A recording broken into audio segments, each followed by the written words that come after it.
Ebivulo bingi nebaddemu naye nga ate ne King Saha yaliyo naku z'omwezi zaali meka 11 zali 14 yali kugonde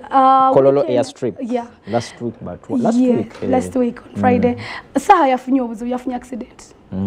atomaganye ne trailer ne yali bulungi talina buzibu ekigenda mu maaso ku social media Saha yasabye obuyambi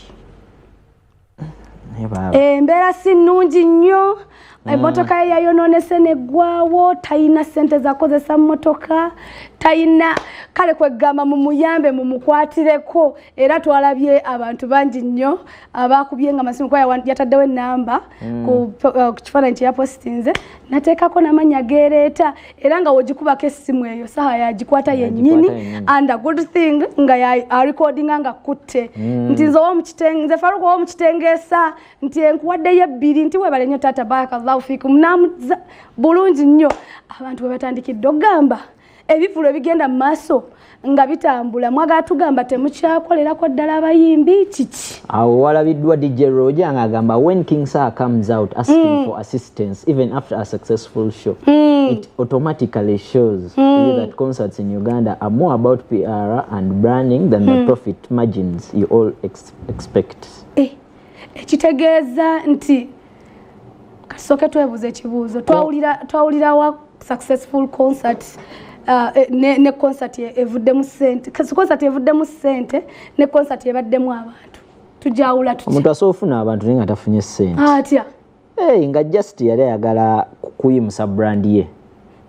ebeere n'amaanyi bangi bayirayo ku bayimbi 10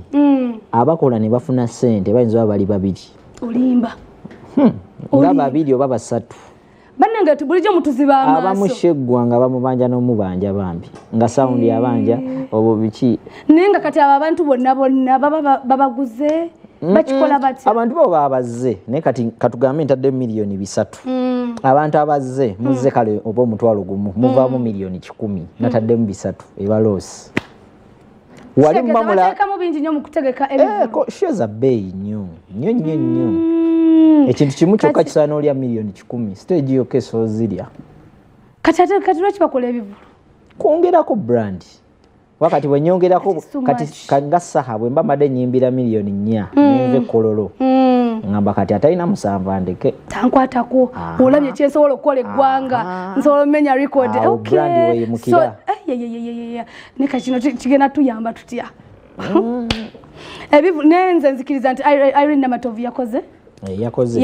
yakoledde ddala because yabaddeko na promoter ate abantu bamuwadde ssente kinyinza okugamba abantu bamwagidde anyway